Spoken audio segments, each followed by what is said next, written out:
En primera plana, Carlos Herranz. Bienvenidos en Primera Plana, un programa de Radio Francia Internacional y de France 24. Esta semana analizamos la crisis que ha puesto contra las cuerdas al presidente Macron, la crisis de los chalecos amarillos. Para ello contamos en este estudio con tres invitadas. Matilde Gracias, periodista de France Info. Bienvenida, Matilde. Gracias. Contamos también con la corresponsal del diario El Mundo aquí en Francia, Beatriz Juez. Gracias. Y contamos también con Florencia Ángeles, corresponsal de W de Colombia aquí en Francia. Bienvenida, Florencia. La revuelta de los chalecos amarillos hoy en Primera Plana. Bueno, pues sin duda el presidente francés se enfrenta a su crisis más grave desde que llegara al Elíseo en mayo de 2017, esta revuelta de los chalecos amarillos. Su pulso, que llega a la cuarta jornada de movilizaciones. Ya saben, este movimiento heterogéneo, sin líderes, sin resortes sindicales y con reivindicaciones de diversa índole. Empezó siendo la subida del impuesto de los carburantes para 2019, pero ahora estas reivindicaciones se han extendido y llegan a ser de lo más variopintas, desde la subida del salario mínimo hasta la propia dimisión de Macron o la refundación de la Sexta República Francesa. Vamos a ver cómo la prensa lo está tratando en sus portadas. Portadas como la del Courrier International. Un enfado a la francesa, en una icónica portada con la Torre Eiffel vistiendo el chaleco amarillo.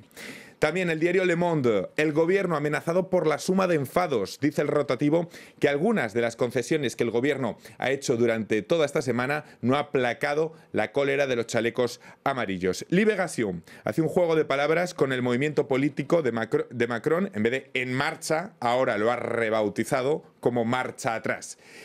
Bueno, Beatriz, ¿de dónde sale lo primero este movimiento tan heterogéneo?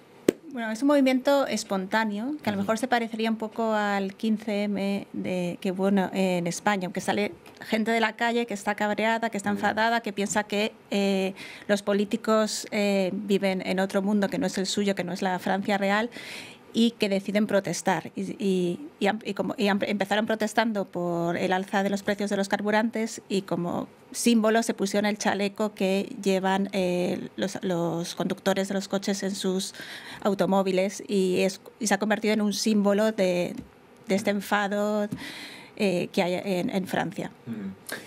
Matilde, la primera de esas reivindicaciones, como comentaba Beatriz, era la subida del impuesto de los carburantes, aunque ahora ya ha derivado en otras muchas, porque una de las frases míticas de este movimiento es ¿para qué voy a preocuparme por el fin del mundo si no puedo llegar al fin de mes?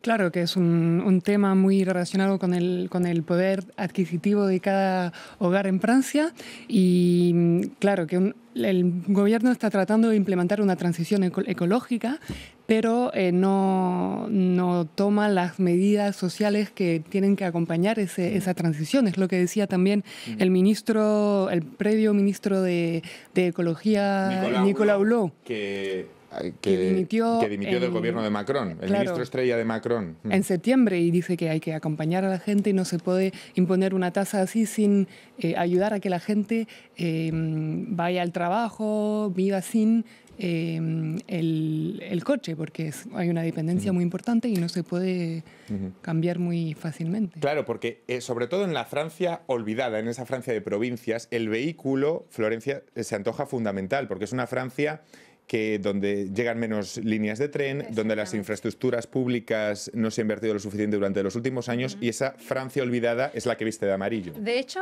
yo creo que lo que habrá también que destacar, mejor dicho, de este movimiento, porque no surgió en la capital, ¿no? Veíamos, por ejemplo, hace unos años, en 2016, la Nuit Debout, que justamente empezó aquí en París, pero ahora empezó ¿en dónde? En el sur, en el norte, justamente en las zonas rurales, donde el vehículo pues es el arma para muchos de trabajo, no solamente porque evidentemente trabajan con él, sino porque es el vehículo el que utilizan justamente para ir a sus lugares de trabajo, y también no hay metro, ¿no? No hay trenes, las líneas de autobús pasan, bueno, muy de vez en cuando. Entonces realmente es una de las principales características que nació a las afueras y poco a poco se fue concentrando hasta llegar, bueno, a París con estas manifestaciones de cada sábado, ¿no? Hasta ahora la estrategia del Ejecutivo pasaba porque las imágenes que hemos visto en anteriores fines de semana de vandalismo y de caos, sobre todo en la capital, iban a desgastar al movimiento.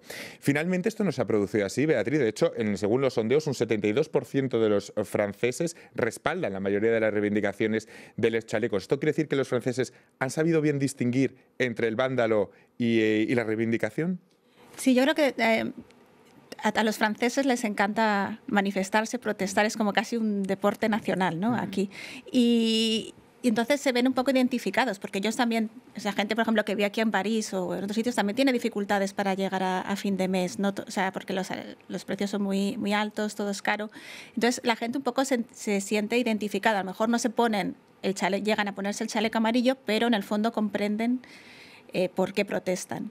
Y luego también hay gente que a lo mejor, por ejemplo, ayer estaba en la peluquería y me decía la peluquera, yo condeno la violencia, pero entiendo que rompan cosas para que se hagan oír, ¿no? O sea, es que es una cosa un poco contradictoria, ¿no? Porque por una parte lo condenan, pero también comprenden que si no rompen nada, no van a poder protestar. Matilde, ¿a usted le sorprende toda la popularidad y ese respaldo tan potente que tiene el movimiento entre la opinión pública francesa?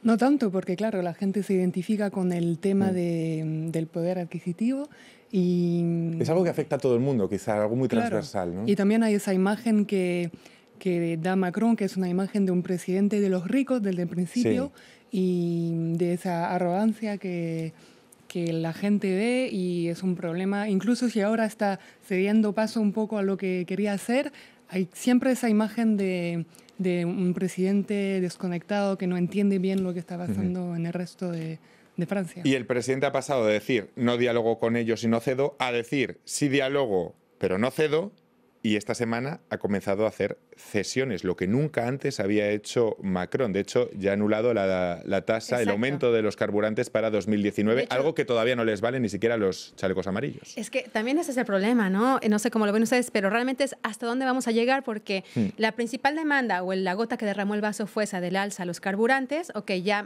Macron o el gobierno en primera instancia dijo, bueno, ok, la vamos a quitar 6 meses. Lo dijo Édouard Philippe, el primer ministro, en la mañana. Y en la noche, como el Elíseo vio que los chalecos amarillos se llenan otra vez con no, vamos a ir el sábado a marchar a París, vamos a ver todo. Entonces se echó para atrás y dijo, bueno, no va a ser una moratoria de 6 meses, va a ser anulación por completo de este año.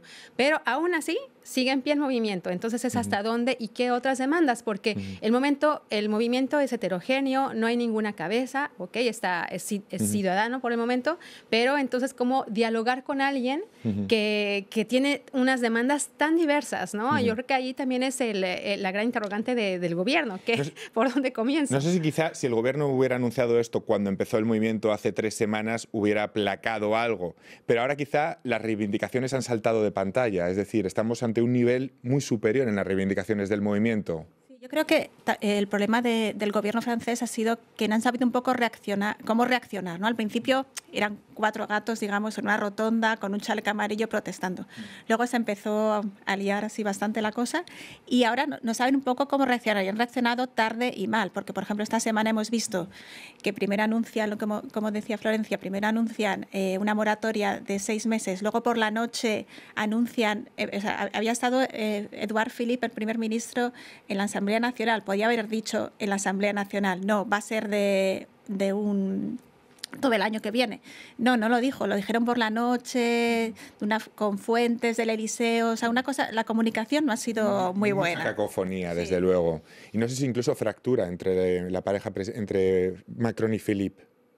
Claro que sí, porque Philippe dijo al principio no, solo es una moratoria, y luego el gobierno, el Elíseo, dijo no. ¿Qué tendría que anunciar, tal como están las cosas, qué tendría que anunciar el gobierno? ¿Hasta dónde tendría que llegar para aplacar los ánimos? No sé, es muy complicado porque, como decíamos al principio, Macron no quería dar paso atrás porque su imagen también de presidente nuevo, determinado, que iba a hacer todas las reformas que nunca se han hecho en Francia, y ahora se da cuenta de que se está radicalizando de alguna forma el movimiento y empieza realmente a dar paso atrás, pero la gente quiere su dimisión Así que no sé cómo pueden dialogar. No solamente son los chalecos amarillos, porque luego hay otra gente que protesta. O sea, luego están los camioneros que el domingo empiezan una huelga, los agricultores que la semana que viene van a empezar huelgas, están los conductores de las ambulancias, están los estudiantes que están protestando también y cerrando institutos y universidades. O sea, hay mucha gente que está enfadada. O sea, no solo son los que se ponen el chaleco amarillo, están enfadada mucha gente aquí en Francia.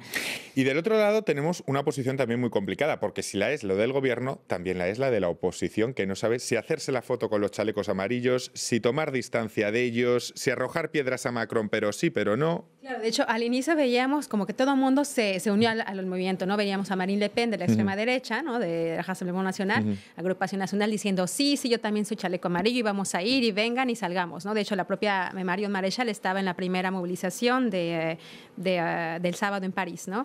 Después veíamos también al propio Laurent Wauquiez, que es de los republicanos, también con el chaleco amarillo y luego diciendo, no, yo no me lo puse, ¿no?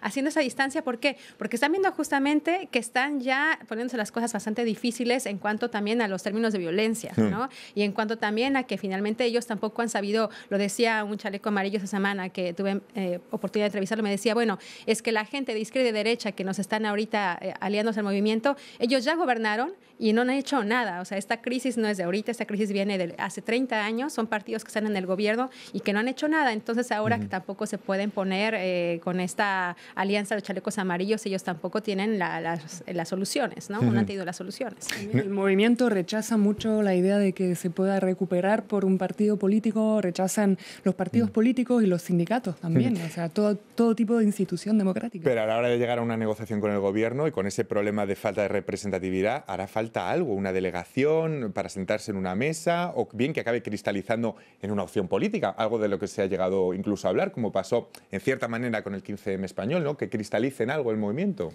Sí, lo que pasa que también por ahora los que han más o menos intentado representar el movimiento no lo han hecho muy bien tampoco, porque de repente les invitan a hablar con el primer ministro, se van de la reunión porque no pueden grabarlo en directo y emitirlo. O sea, la gente que por ahora con la que ha intentado negociar el gobierno tampoco les representa muy bien y tampoco lo han hecho muy bien. Entonces, el gobierno está en una posición bastante difícil por eso, porque tampoco tiene un interlocutor claro, como por ejemplo si fuese un sindicato, pues tienes una cabeza del sindicato con el que puedes hablar, pero no hay nadie con quien hablar, claro, ¿no?